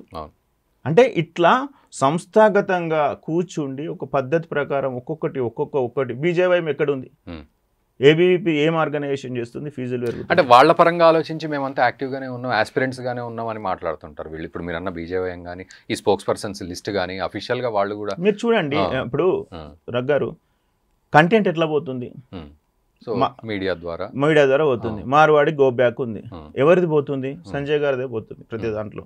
తర్వాత కాళేశ్వరం ఎవరు పోతుంది, సంజయ్ గారి దారినే పోతుంది. 2-3 స్టేట్మెంట్ సరిపోవండి, డీటెయిల్ సబ్జెక్ట్ ప్రజలకు ఇవ్వాలా, ఇచ్చినప్పుడే నడుస్తుంది. ఈటెల రాజేందర్ గారు ఒక మాట ఏమన్నారు, కాళేశ్వరంలో నాదేమో అవినీతి లేదు, నేను ఎంటర్ అవుతానన్నారు. కాకపోతే ఆయన ఇంకొక స్టేట్మెంట్ ఆమె యాడ్ చేయాల్సింది కాదు, చేసింది ఏంటంటే దానివల్ల ప్రజలకు ఎంతో కొంత లాభం ఉన్నది, నీళ్లు వచ్చినాయి అని ఒక స్టేట్మెంట్ వల్ల మీరు కేసీఆర్ సపోర్ట్ చేసిండ్రు అని చెప్పేసి స్టేట్మెంట్ వచ్చింది. అంటే దీని అంతా ఎవరు కంట్రోల్ చేయాలంటే పార్టీ కంట్రోల్ చేయాలి. ఆయన అటెండ్ అయ్యి వస్తాడు, రిపోర్ట్ ఇచ్చిన తర్వాత ఎవరైతే ఎక్స్పర్ట్ స్పోక్స్ పర్సన్స్ ఉంటారో సబ్జెక్ట్ తీసుకొని డిబేట్లోకి వెళ్ళి, డిబేట్లో మన వాయిస్ అనేది ఒక పద్ధతి ప్రకారం ఇచ్చినప్పుడు ఎప్పుడు కానీ పార్టీ అనేది బలపడుతుంది. అంతే తప్ప దీంట్లో ఆయన ఒకళ్ళు రఘునందన్ రావు గారు ఉన్నారు, రఘునందన్ రావు గారి స్టేట్మెంట్సే చెప్పుకుంటారు. హైడ్రా మీద పడ్డప్పుడు ఈటెల రాజేందర్ గారే చెప్పుకుంటారు. ఎక్కడి నుంచి ఒక కమాండ్ ఆఫీస్ నుంచి ఎక్కడ పోతుంది, అది కాంగ్రెస్లో ఉంది. ఒక ఇష్యూ వచ్చినప్పుడు సరే సీఎం గారు దీని ఇష్యూ వచ్చినప్పుడు మంత్రులు మాట్లాడకపోవచ్చు, కానీ కింద ఉన్నటువంటి సైన్యం అయితే మాట్లాడగలుగుతుంది. అది ఎక్కడుంది, ఇక్కడ లేదు. సో మీడియా యూసేజ్ లేదు, అలయన్స్ లేదు, టీం వర్క్ లేదు, సంస్థాగతంగా ఎట్లా చేస్తావు ఒక టీం వర్క్ అంటే ఇది ఒప్పుకోకపోవచ్చు, దట్ ఈస్ 100% ట్రూ. అడిగింది కాబట్టి నీ క్వశ్చన్ అంటే నేను ఏదో మ్యానిపులేషన్ చేసి చెప్తే చాలా తప్పు అవుతుంది. సో ఇవన్నీ కూడా ఈ స్ట్రెంత్ కనుక చేయాలి అనుకుంటే చాలా టైం పడుతుంది. ఇప్పుడు మనం షార్ట్ కట్ రూట్ అన్నారు కదా, అంటే ఎట్లయితే ఇది అంతా ఒకటేసారి గంపగుత్తలకి అవుతుంది అంటే అవుతుంది, అది కూడా సందర్భం ఉంది. ఒకసారి వాళ్ళకు వేసినాం, ఒకసారి వీళ్ళకి వేసినాం ఓటు, కాబట్టి క్రైసిస్ వచ్చినప్పుడు అందరు వచ్చి ఇలా జాయిన్ అవుతారు. ఇలా జాయిన్ అయిన తర్వాత కూడా వీళ్ళని కంట్రోల్ చేయడం కూడా ఒక ఎక్స్పర్ట్ కావాలి. అది రామచంద్రరావు గారితో అవుతుందా అంటే కాకపోవచ్చు. ఇప్పుడు కాంగ్రెస్ పార్టీలో ఏమైందంటే మినిస్టర్ ఎక్స్పీరియన్స్ లేకపోవడం వల్ల ఇప్పుడు ఎంతమందికి మినిస్టర్ ఎక్స్పీరియన్స్ ఉన్నది, పొన్నం ప్రభాకర్ గారు కొత్తగానే మినిస్టర్, వివేక్ గారు కొత్తగానే మినిస్టర్, వాకిటి శ్రీహరి గారు కొత్తగానే మినిస్టర్, సీఎం గారు కొత్తగానే మినిస్టర్. కరెక్టే, అంటే చెప్తున్నాను, అంటే ఎవరి మార్క్ వాళ్ళు చూపెట్టగలిగే ఉంటది కదా, కొద్ది టైం పడుతుంది. అది ఇప్పుడు ఒకసారి మీరు అన్న ప్రకారం చూస్తే ఇప్పుడు క్యాడర్ చూస్తే కూడా అంటే వీళ్ళ మినిస్ట్రీస్ చూస్తే కూడా ఎవరు పెద్ద లైమ్ లైట్లోకి వచ్చి మాట్లాడే పరిస్థితులు కూడా ఏం కనబడట్లేదు, వీళ్ళు కూడా తీసుకోవట్లేదు కదా. సో ఆ మార్క్ కనబడట్లేదు. తీసుకోవాలంటే ఫస్ట్ సబ్జెక్ట్ నేర్చుకోవాలి. ఇప్పుడు కాంగ్రెస్ పార్టీలో ఎంతమంది మినిస్టర్స్ అంటే సబ్జెక్ట్ లేక మీడియాలో మాట్లాడడం వల్ల ఎంత ప్రాపగండా వచ్చింది. ఇప్పుడు మొన్న సినిమా ఇష్యూ కూడా, సినిమా ఇండస్ట్రీ ఇష్యూ, వెంకటరెడ్డి ఆయన అసలు ఎక్కడ ఉన్నారు అనేది కూడా అర్థం కాని పరిస్థితి. విషయం ఇప్పుడు కాంగ్రెస్ పార్టీకి ఆ ప్రాబ్లం ఉంది, బీజేపీ పార్టీకి ఈ ప్రాబ్లం ఉంది, టీఆర్ఎస్ కు అసలు ఉనికి ఉంటుందా లేదా కవిత వల్ల ఉంది. అంటే నేను ఏమంటున్నా అంటే this is only the neutral time, this to early to discussion. కాకపోతే బీజేపీకి మీరు అడిగిన మన only topic is the BJP అంటారు కాబట్టి బీజేపీకి 4 కూడల్లో ఉంది. మేబీ చెప్పలేము. రామచంద్రరావు గారు మెల్లగా ఇప్పుడు ఎంత మహేష్ కుమార్ గౌడ్ గారు ఇప్పుడు ఎట్లున్నారు, సీఎం కండగా ఉండి కూల్గా చిన్న ఇష్యూస్ అన్నింటినీ చేర్చుకుంటా పాదయాత్రలు చేసుకుంటా, అది కూడా పవర్ఫుల్ అయితే రేవంత్ రెడ్డి గారికి సమాంతరంగా మహేష్ కుమార్ గౌడ్ గారు కూడా పవర్ఫుల్ అయితే ఏమైతే మళ్ళీ ఇష్యూస్ వస్తాయి. అట్లా ఈ అందరినీ సమన్వయం చేస్తాడా చేయడా, ఐటీ అంటే 2 నెలలు 3 నెలలు అవుతుంది కాబట్టి మనం చెప్పలేము. కాకపోతే ఈ ఉన్న కూటమిని అన్ని సమన్వయం చేసుకుంటా. అండ్ ఇక్కడ కొత్తగా బీసీ ఇష్యూ కూడా వచ్చింది కదా సార్, బీసీ రిజర్వేషన్ విషయంలో కూడా ఇప్పుడు ప్రభుత్వం ఇప్పుడు ఏమంటుంది, ఒకవేళ మేము బీసీ జీవో ఇస్తాము, ఒకవేళ అది కనుక ఎవరైనా కోర్టుకు వెళ్తే అబ్జెక్ట్ చేసి కోర్టుకు వెళ్తే పార్టీ పరంగా బీసీ రిజర్వేషన్ గురించి మేము మాట్లాడదాము అని అంటారు. బీసీ రిజర్వేషన్ అనేది వాళ్ళు పెట్టిండండి. ఎస్సీ ఎస్టీ దాన్ని బాగా చేసినారు, దట్ ఈస్ అది ఓకే. కానీ బీసీది ఎప్పుడు కానీ ఇండిపెండెంట్గా ఇచ్చేది ఏం లేదు. అలా టీఆర్ఎస్ పార్టీ 37%కి ఇచ్చేసింది టికెట్స్ ఇచ్చింది. రఘు గారు నేను బీసీ, నేను కాంగ్రెస్, మీరు బీజేపీ, ఓసీ వెల్మా, ఇంకొక అతను రెడ్డి, 3 ఇచ్చినారు. ఇచ్చేస్తే ఇప్పుడు ఎవరు గెలుస్తారు చెప్పండి? మీరు ఎక్స్పీరియన్స్ 4 సార్లు గెలిచినారు. ఇప్పుడు ఎవరు గెలుస్తారు? బీసీ గెలుస్తారా? అక్కడ ఉన్నటువంటి ఎక్స్పీరియన్స్ ఉన్నత వర్గాలు గెలుస్తారు. ఎక్స్పీరియన్స్ ఉన్న వాళ్ళే. ఇప్పుడు ఓడిపోతాడు బీసీ. అంటే నువ్వు అనవసరంగా లేని తీసుకొచ్చి వాళ్ళను మభ్యపెట్టి ఎలక్షన్ నిలబెట్టి ఓడగొట్టే పరిస్థితి తీసుకొస్తున్నావు. ఇది జరుగుతుంది. ఇది మీరు ఎలక్షన్స్ అయినాక చూడండి. సరే, ఒక్కటి. రెండోది, మీరు 42% టికెట్స్ ఇస్తున్నారు కదా, ఒక్క నియోజకవర్గంలో 42% ఇచ్చినా 42% వస్తుంది. సరే, మీరు ఇచ్చే 42% అన్ని డిస్ట్రిక్ట్లకు సమానంగా డిస్ట్రిబ్యూట్ చేస్తారా? That should be fine. అది కొంతవరకు మీనింగ్ఫుల్లే. అంతే లేదు, చాంద్రాయన్ గుట్ట ఇస్తా, అటు షేక్పేట్ ఇస్తా, ఖమ్మం అవతల ఇస్తా అంటే అది వర్కౌట్ కాదు. అప్పుడు కూడా బీసీ 42% కాదు. 42% ఒకవేళ కోర్టు ఒప్పుకోలేదు, తర్వాత సెంట్రల్లో పార్లమెంట్లో బిల్లు ఆమోదం కాకపోతే ఇప్పుడు ఎలక్షన్స్ పోవాలి అంటే ఇది కాంగ్రెస్ చిత్తశుద్ధి లేని తనమైన. కాంగ్రెస్ చేయాలని ఉంది, కానీ అది చేయడానికి లేట్ అవుతుందని తెలుసు. కాకపోతే వాళ్ళు ఒప్పుకున్నారు కాబట్టి ఫస్ట్ ఆఫ్ ఆల్ ఏంటంటే మేము చేయాల్సిన కార్యక్రమం మాట నిలబెట్టుకున్నట్టు మేము చేయాలి. వాళ్ళు ఢిల్లీలో పెట్టినారు. రాహుల్ గాంధీ గారు ఎందుకు రాలేదు? ఫ్యాక్ట్ మాట్లాడుకుంటే బీహార్లో ఎలక్షన్స్ ఉన్నాయి. ఇప్పుడు బీహార్ వాళ్ళకి ఏం తెలుస్తుంది? ఆల్రెడీ అక్కడ బీసీ రిజర్వేషన్ అయిపోయింది. Telangana is a role model of కులగణన అని చెప్పినారు. సో అక్కడ చెప్పారు. చెప్తే మీరు ఉద్యమం చేసినాక అరే ఆల్రెడీ మీరు చెప్పినారు కదా బీసీ ఇది అయిపోయింది. ఇప్పుడు ఎందుకంటే అందరూ అన్ని రకాలుగా తెలియదు, ఒక 60% ఓటర్స్కి ఏం తెలియదు, అయిపోయింది అని బీహార్ వాళ్ళు ఎందుకు మళ్ళీ న్యూస్ హైలైట్ అవుతుంది అని చెప్పేసి రాలేదు. సో ఇప్పుడు కాంగ్రెస్ చిత్తశుద్ధినే మనం పెట్టాల్సింది లేదు, వాళ్ళు పెట్టేసుకున్నారు వాళ్ళు. కాకపోతే దీనివల్ల ఒక మంచి ఏం జరిగిందంటే బీజేపీ కూడా 40-50% ఇవ్వాల్సిందే టికెట్లు, కాంగ్రెస్ వాళ్ళు ఇవ్వాల్సిందే, బీఆర్ఎస్ ఎంతో కొంత లీడర్షిప్ అయితే పెరుగుతుంది. కానీ ఎంతమంది గెలుస్తారు? ఈ రిజర్వేషన్స్ 42 వాళ్ళు జనరల్గా పోతే ఎంతమంది గెలుస్తారు అనేది మాత్రం ఎలక్షన్స్ వచ్చినాక మీరు చూడండి. ఖచ్చితంగా అన్ని పార్టీలలో కొంతమంది బీసీ లీడర్షిప్ అయితే పెరుగుతుంది, కానీ కొంతమంది బీసీలు చాలా నష్టపోతారు. అందుకని ఆలోచించుకొని అక్కడ ఉన్నటువంటిది ఎవరు నిలబడుతున్నారు, ఆ టికెట్ ప్రాపర్ టికెటా, మన నిలబడే టికెటా, లేకపోతే ఇప్పుడు ఈ స్థానిక సంస్థల్లో దీని ప్రభావం గట్టిగానే ఉంటుంది. ఖచ్చితంగా బీసీ రిజర్వేషన్ ప్రభావం అనేది స్థానిక సంస్థలు ఉంటుంది. ఒకవేళ లేకపోతే తీర్మార్మల గారు లాంటి వాళ్ళు, విశ్వధర్, ఇప్పుడు మీరు స్టార్ట్ అయినాక చూడండి 42% ఎక్కడైతే బీసీలు ఉన్నారో అక్కడ ఖచ్చితంగా కొంతమంది బీసీ ఇంటెలెక్చువల్స్, చిరంజీవి సార్ గారు లాంటి వాళ్ళు, అట్లాంటి వాళ్ళు కూడా వెళ్ళి వాళ్ళని గెలిపించే ప్రయత్నం చేస్తారు. ఎందుకంటే ఇప్పుడు ఆల్టర్నేటివ్ లేదు కదా. ఇప్పుడు సుప్రీంకోర్టు ఇచ్చిన, హైకోర్టు ఇచ్చిన ప్రకారం 30 తారీఖులో పెట్టేసేయాలి కాబట్టి అది ఇప్పుడు రాదు. రాదు కాబట్టి మనం ఏం చేయాలి? రేపు అసెంబ్లీ ఉంది, బిల్లు ఏదో చెప్తారు, మేము ఆర్డినెన్స్ ఇచ్చేస్తున్నామంటారు. వాళ్ళు చేసే ప్రయత్నాలను వాళ్ళు చేస్తారు. కానీ యాక్ట్ ప్రకారం, పంచాయతీరాజ్ యాక్ట్ ప్రకారం 50% ఓపెన్ టాప్లో చెల్లదని ఆల్రెడీ కేసీఆర్ గారు ఉన్నప్పుడే జీవో ఇచ్చేసినారు. అది కోర్టు యాక్సెప్ట్ చేసింది. ఇప్పుడు మళ్ళీ దాంట్లో పెద్దగా మనం ఆలోచించాల్సి ఏం లేదు. ఎట్టి పరిస్థితుల్లో అది ఇంప్లిమెంటేషన్ కాదు, అక్కడ నుంచి రావాలి. ఎవరైనా కోర్టుకు వెళ్తే ముందే వీళ్ళు లీక్ చేస్తారు, వెళ్తారని కాదు. అయితే 2026లో మోడీ గారు చేసేటువంటి సెన్సెస్ ఏదైతే జనాభా లెక్కలు ఉందో ఆ జనాభా లెక్కల్లో ఈ కులగణన అనేది పెట్టి ఇప్పుడు ఆర్టికల్ 370 అయిపోయింది రఘు గారు, అయోధ్య రామ జన్మభూమి అయిపోయింది, అక్షింతలు అయిపోయింది, వాళ్ళ దగ్గర అస్త్రాలు అన్నీ అయిపోయినాయి. ఇప్పుడు పహాల్గా మొన్న జరిగిన అది కూడా అయిపోయింది. ఇప్పుడు ఉన్నది, ఇప్పుడు వీళ్ళ దగ్గర ఉన్న అస్త్రాలు ఏంటిది? అయితే డెవలప్మెంట్ అన్న కావాలి, లేకపోతే బీసీ ప్యూలరైజేషన్ అన్న కావాలి. డెఫినెట్లీ ఈ బీసీ నెక్స్ట్ 2026లో సెన్సెక్స్ ఏదైతే కులగణన చేస్తారో అందులో ఈ కాలం పెట్టి ఇది వాళ్ళకి అడ్వాంటేజ్ ఉంటుందా ఉండదా చూసిన తర్వాత ఇప్పుడు ఆ అస్త్రాన్ని వాళ్ళు నెక్స్ట్ 2028కి రెడీ చేస్తారు. కాకపోతే ఒప్పుకోవాల్సిన విషయం ఏంటంటే దీనికి ఆద్యం పోసింది మాత్రం కాంగ్రెస్ పార్టీ. అంటే ఈ ప్రెషర్ పెట్టడం వల్లనే 2026 ఏ సెన్సెక్స్లో కూడా కులం అనేది ఉండదు, ఓటర్ లిస్ట్ ఇప్పుడు వస్తుంది.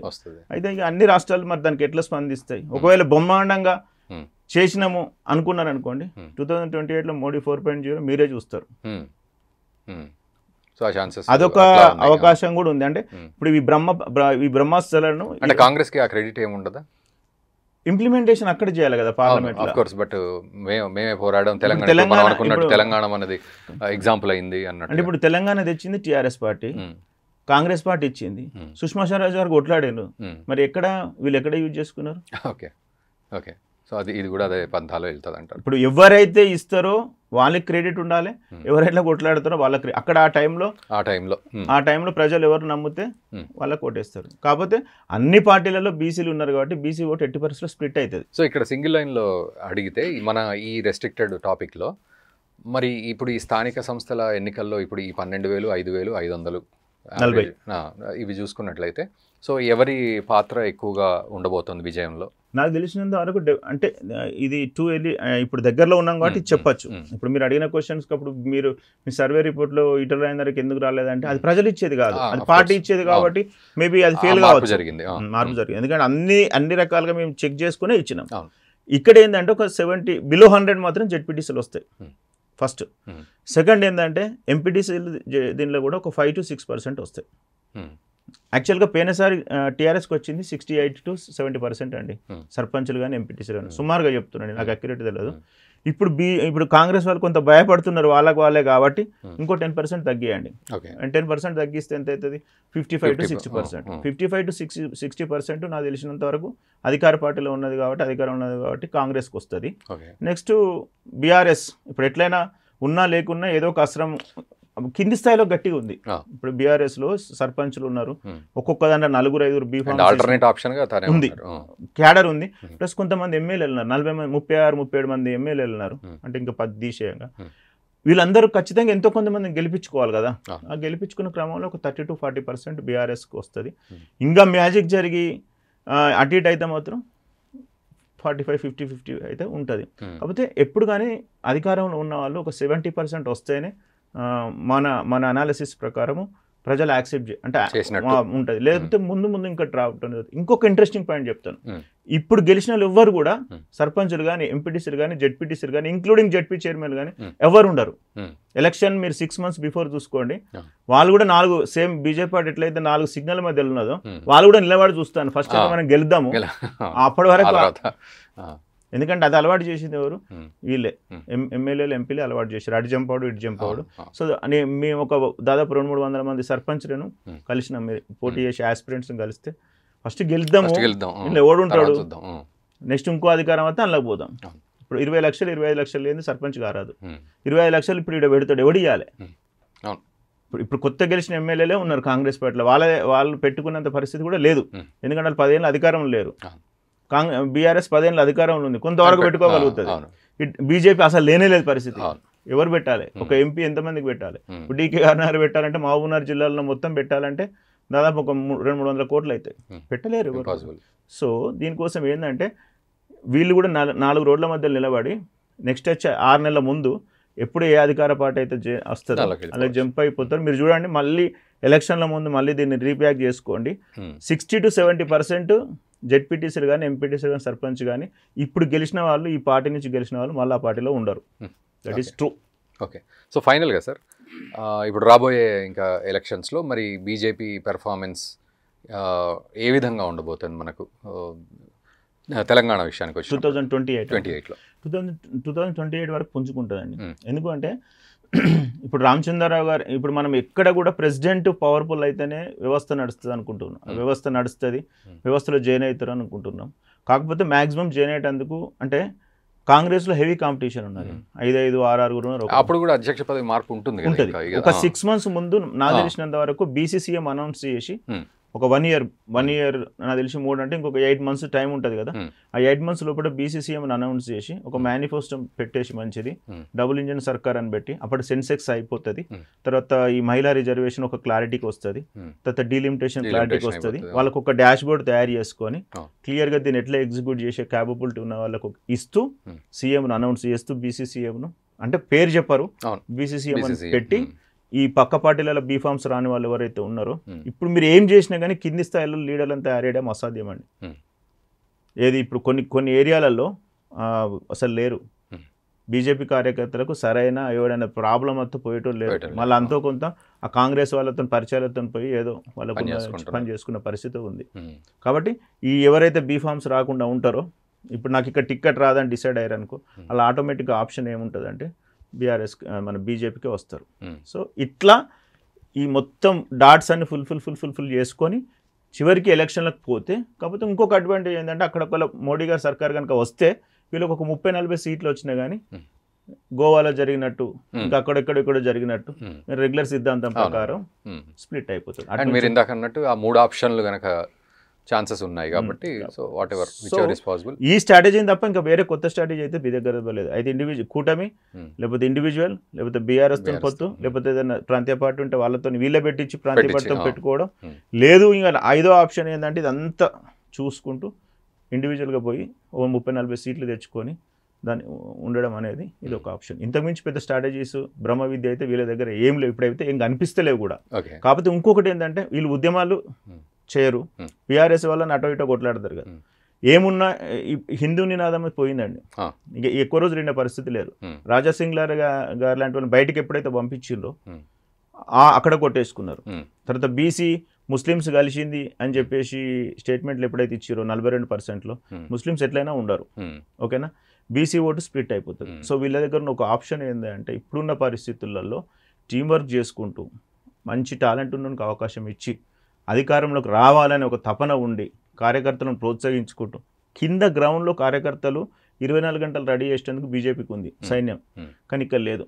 మీరు అడగచ్చు ఎమ్మెల్సీలు ఎట్లా గెలిచారు, మరి ఇట్లా లేకపోతే ఉత్తర తెలంగాణ అనొచ్చు. అది చాలా క్రైటీరియా ఉన్నాయి, డబ్బు క్రైటీరియా. 2 కార్పొరేట్ వ్యక్తులే మనం పోటీ చేసిన వాళ్ళు. సో ఆటోమేటిక్గా సమీకరణాల వల్ల ఈక్వేషన్స్ వల్ల అక్కడున్న పొలిటికల్ స్ట్రాటజీ వల్ల గెలవడం జరిగింది. అది బీజేపీ గెలిపైతే మొన్న నేను అనుకోను కాదు. కాబట్టి సో ఫైనల్గా మరి కార్యకర్త మనసులో ఏముంది? ఇప్పుడు మనం ఇవన్నీ మాట్లాడడం పొలిటికల్ వైజ్ ఇదంతా ఓకే, బట్ ఒక లిటరల్గా కష్టపడుతూ ఉన్న కార్యకర్త, ఆశతోటి జీవిస్తున్న కార్యకర్త మనసులో ఏముంది? మన ఎగ్జాంపుల్ మీ పేరెంట్స్, మా పేరెంట్స్ ఎప్పుడో బీజేపీలో ఉన్నారనుకోండి, స్టిల్ ఇప్పటికీ బీజేపీలోనే ఉన్నారు. ఒక్కరోజు అధికారం చూడలే వాళ్ళు, ఒక జెడ్పీటీసీ కాలే, అధికారం పవర్ చూసి సెక్రటరీలకు అడుగుపెట్టి ఒక్కసారి ఒక గవర్నమెంట్స్ ఉండి ఒక 100 మంది కార్పొరేషన్ చైర్మన్లు అయినప్పుడు చూడండి బీజేపీ అధికారంలోకి పోదు. వాళ్ళకి అసలు ఆ టేస్ట్ అనేది తెలియదు కదా, ఏదో ఉన్న ఒక 5-6కే తెలుసు. అవును అవును. బీజేపీ కార్యకర్త ఎప్పుడు కూడా దేశం, ధర్మం, హిందూ మతం అనే పోతాడు తప్ప అధికారం వస్తే అధికారంతో ప్రజలకు ఎంత మంచి చేయాలనే విషయం తెలియదు. అది అందులో కాంగ్రెస్ వాళ్ళ ఎక్స్పర్ట్స్, టీఆర్ఎస్ వాళ్ళ ఎక్స్పర్ట్స్, వీళ్ళు ఇక్కడే ఉన్నారు కాబట్టి అధికారము కార్యకర్త ఎప్పుడు కూడా బీజేపీ కార్యకర్త అధికారం రావాలని కోరుకునేది ఎవరు అంటే 40 to 50 years ఏజ్ ఉన్న వాళ్ళు అవతల సైడ్ చూసి ఇవతల సైడ్ చూసి బ్రిడ్జ్ లాగా ఉన్నారు చూడండి. 2 రకాల జనరేషన్ చూసిన వాళ్ళు మాత్రం ఖచ్చితంగా అధికారం రావాలని కోరుకుంటున్నారు. 25 to 30 years ఏజ్ పిల్లలు ఉన్నారు చూడండి, జై భారత్ మాత ఏదో అంటే నినాదంతో ఆవేశంతో ఓటేస్తున్నారు, కానీ డెవలప్మెంట్ జరుగుతుంది, ఇది జరుగుతుంది ఏది లేదు. కానీ ఖచ్చితంగా మాత్రం కార్యకర్త మొత్తం నిరాశ నిస్పృహలో ఉన్నారు. అంటే వాళ్ళు అసలు బీజేపీ అనేది ఇంతవరకు ఒక్కసారి కూడా ఒక ముఖ్యమంత్రి, అట్లీస్ట్ ఒక ఉప ముఖ్యమంత్రి, ఒక మినిస్టరో 40 ఏళ్ల చరిత్రలో ఒక మినిస్టర్ కూడా ఒక గవర్నమెంట్లు ఇంతవరకు పార్టిసిపేట్ కాలేదు అనేది చాలా బాధాకరమైన విషయం. ప్రతి కార్యకర్త కూడా నర్వస్ ఉన్నారు. కాకపోతే వాళ్ళకున్న కొన్ని సిద్ధాంతాల పరంగా వాళ్ళు మామూలు పార్టీలాగా బయటపడరు. అట్లా లేకపోయినా వాళ్ళు ఓర్చుకునే శక్తి ఉంటుంది కాబట్టి నడుస్తుంది. కాకపోతే డెఫినెట్గా బీజేపీ కార్యకర్త చాలా నిరాశ నిస్పృహలో ఉన్నారు, ఆశ ఉన్నారు, ఆశ లేకుంటున్నారు. వేరే దాంట్లో జైన్ అయ్యి లాస్ట్కి అయిపోయి పొలిటిక్స్ వదిలేసి కూడా ఇక ఏదో వాళ్ళ పని చేసుకుని ఉన్నారు. కాకపోతే వాళ్ళు ఒక మంచి పాయింట్ కోసం చూస్తున్నారు. ఒకవేళ ఏదన్నా బూస్టప్ పాయింట్ చిన్నది దొరికినా కానీ బీజేపీ కార్యకర్తలు చాలా స్ట్రాంగ్ గా సరైన సమయం భవిష్యత్తులో వస్తుంది. అది భవిష్యత్తులో వస్తుందా లేదా అనేది మాత్రం ఈ 2-3 ఏళ్ళు మాత్రం ఇటు క్రైసిస్ అటు క్రైసిస్ మనం చెప్పలేము. అది దైవాజ్ఞ, మనం చెప్పలేము. అక్కడ ఏం జరుగుతుందో ఇది జరుగుతుంది అని చెప్పలేము. అది జరిగిందంటే వర్కౌట్ అవుతుంది. లేదు ఒక 1 year బిఫోర్ ఒకవేళ మంచి స్టెప్ తీసుకొని సెన్సెక్స్ 2026 తర్వాత వీళ్ళకి అనుకున్న డేటా వచ్చి కంప్లీట్గా మార్చుదాం, అందరిని కూర్చుని పెట్టి అధికారంలోకి తీసుకొద్దామని. కాంగ్రెస్ పార్టీలో ఎట్లుంటుందంటే, సో అంటే మీరు అన్నట్టు 28కి కొంత ఎక్స్పెక్టేషన్స్ పెంచుకోవచ్చా లేదా 33? లేదు 28కి ఎక్స్పెక్టేషన్స్ ఉంటుందండి ఖచ్చితంగా. బీజేపీకి 2028లో ఎక్స్పెక్టేషన్స్ ఉంటాయి. ఎందుకు ఉంటాయి అంటే ఇప్పుడు చెప్పిన దాంట్లో ఏదో ఒకటి అయినా వర్కౌట్ అవుతుంది. కాకపోతే నేను ఫుల్ ఫ్లెడ్జ్గా 153 లిమిటేషన్లో 100 వస్తాయని అనను. 40-50 వచ్చినా that should be enough to play A game. అంటే గ్రౌండ్లో గేమ్లో ఉండొచ్చు ఒక 40-50 వస్తే. కాబట్టి చిన్న చిన్న నియోజకవర్గాలు అవుతాయి. ఇప్పుడు హైదరాబాద్లో ఒక 30 పెరుగుతాయండి. హైదరాబాద్లో కొద్దిగా అర్బన్ సిస్టమ్ ఉంటుంది కాబట్టి ఉంటుంది. కాకపోతే వీళ్ళు కూడా ప్రతిపక్షంలో పాత్ర పోషించాలి. ఇప్పుడు చూడండి 8 మంది ఎమ్మెల్యేలు గెలిచింది కదా, ఏ వాయిస్ తీసుకొచ్చినా నాయకులకు కూడా ఒక సూచన చేయండి. యాజ్ అ సెఫాలజిస్ట్గా మన నాయకులకు కూడా సూచన, ముఖ్యంగా బీజేపీ నాయకులకు వాళ్ళు ఎలా ఉండాలి అనేది. అసెంబ్లీలో ఉన్నారండి, సజెషన్స్ ఇవ్వాలా. 8 మందే ఉండని, 8 మంది మిమ్మల్ని గెలిపించారు కాబట్టి మీ పార్టీలో మీకు పదవి వచ్చిందా లేదా మీకు అనవసరం. డెఫినెట్గా ఇప్పుడు రాజగోపాల్ రెడ్డి గారు మంత్రి పదవి ఇస్తా అన్న ఇయ్యకన్నా కూడా ఎప్పటి నుంచో తెలంగాణ ఉద్యమంలో పోరాడి మనం గెలిపించి ఇప్పటికీ ఒబీడియంట్గా పార్టీ సిద్ధాంతాలు లైనప్లో ఉండు, ఒక్కొక్కసారి మాట్లాడతారు స్వేచ్ఛ స్వాతంత్రం, కానీ పనికాడికి వచ్చేసరికి అది చేస్తారు కదా. సో ఇప్పుడు 8 మంది ఉండి మనం కాళేశ్వరం మీద ఈటల రాజేందర్ గారిని అటాక్ చేసినారు. మనం అసెంబ్లీలో ఏం మాట్లాడాలి, శాసనసభ పక్ష నేత ఏం మాట్లాడాలి, కిందున్న చుట్టుపక్కల ఏం మాట్లాడాలి, ఎట్లా చేయాలి టీం వర్క్, ఎంఐఎం అటాక్ చేస్తున్నది ఏం మాట్లాడాలి. సో ఎవరికి వారు ఇండివిజువల్ గేమ్ ఆడినప్పుడు నువ్వు ఇంకా 100 జన్మలైన ఇది రాదు, ఇది ఇంతే సిస్టమ్, ఈ సిస్టాన్ని చేంజ్ చేయాలి. ఇది ఓన్లీ దీనికే ఉంది. నేను దాదాపు 30 స్టేట్ల అనాలిసిస్ చేసిన, ఎక్కడో చిన్న హింట్ దొరికి వెళ్ళిపోయిన సందర్భాలు ఉన్నాయి. అక్కడ కూడా ఈశాన్య రాష్ట్రాలలో ఇక్కడ పోదు, ఇక్కడ జరగదు. సో ఇది ఇప్పుడు మనం చెప్పింది మేబీ వాస్తవానికి కొంత దగ్గర ఉండొచ్చు, కొంతమందిని బాధ పెట్టవచ్చు ఉండొచ్చు, కానీ this is a fact actually. This is the data అనాలిసిస్తోనే మాట్లాడతారు. 8 జెడ్పీటీసీలు ఉన్నాయంటే చూసుకోండి, అందులోకి వెళ్ళి 8 ఉన్నాయి, మరి 170 ఉన్నాయి మీ ఎంపీటీసీలు, మీరు గెలిచినాయి.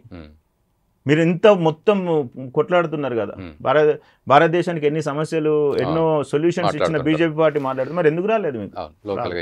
ఇప్పుడు కాంగ్రెస్ పార్టీ వాళ్ళకి ఏముంటుంది అంటే అధికారంలోకి వస్తే నాకనేది పదవి వస్తుంది, ఫస్ట్ అధికారంలోకి రావాలి.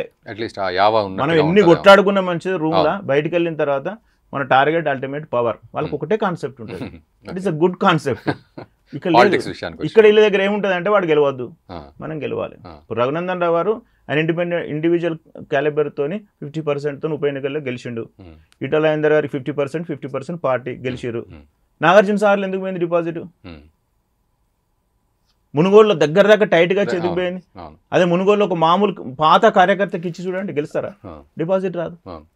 అంటే మన క్యాలిక్యులేషన్స్ చెప్పినా వాళ్ళు ఒప్పుకునే పరిస్థితులు లేరు, అప్పుడు అధికారం రాదండి, ఇట్లనే నడుస్తుంది. సో సారీ ప్రేక్షకులకు కూడా ఏంటంటే, మీరు అంటే చాలా రోజులు అవుతుంది మీరు చెప్పాలి అని అన్నారు. ఆల్రెడీ మనం ఒక ఎపిసోడ్ చేసినాము, రిపోర్ట్స్ కూడా ఉన్నాయి, మీరు అడుగుతున్నారు కాబట్టి నేను ఎక్స్పెక్ట్ చేసిన ఎవరికైనా ఏదన్నా, బట్ సెఫాలజిస్ట్ యాంగిల్లోనే మీరు మాట్లాడుతాం అంతే తప్ప దీంట్లో ఎవరిని మనం క్రిటిసైజ్ చేయదు, ఎవరికి మద్దతు లేదు.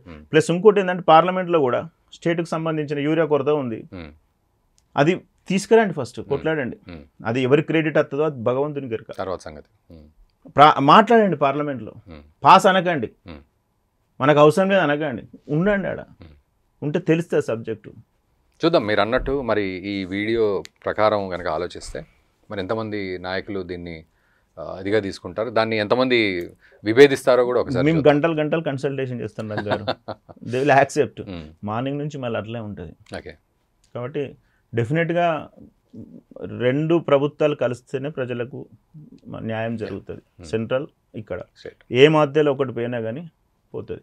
కాబట్టి ఖచ్చితంగా బీజేపీకి 2028లో స్కోప్ ఉంటుంది. ఇప్పుడు మనం మాట్లాడుకున్న దాంట్లో ఎక్కడ గ్రిప్ వస్తుంది అనేది మనం ఎక్కడ మనకు ఒక హోప్ దొరుకుతుంది అనేది ఆలోచించాలి. హోప్ దొరికితే మాత్రం వెళ్ళిపోతుంది. Okay right sir, thank you very much Madhu గారు. సో అదండి మధు గారు యాజ్ అ సెఫాలజిస్ట్గా బీకన్ సంస్థ నుంచి వారు మాట్లాడుతూ ఉన్నారు. సో స్టాటిస్టిక్స్ ప్రకారమే మాట్లాడుతున్నాం అంటున్నారు. సో మీరు ఇందులో ఎన్ని పాయింట్లు ఏకీభవిస్తున్నారు, అండ్ అందులో కూడా ఒక్కోసారి ఏకీభవించని పాయింట్లు కూడా కొన్ని ఉండొచ్చేమో మీకు. సో వాటిని కూడా మీరు కామెంట్ చేయండి, ఇది కాదు, ఇది తప్పు, ఇది అభిప్రాయం, ఇది స్టాటిస్టిక్స్ కాదు అని ఒకవేళ అనిపించినా కూడా వాట్ ఎవర్ మీ మైండ్లో ఏది వచ్చినా కూడా జస్ట్ కామెంట్ చేయండి, సో దట్ అందరికీ తెలుస్తుంది ఏమిటి అనేది.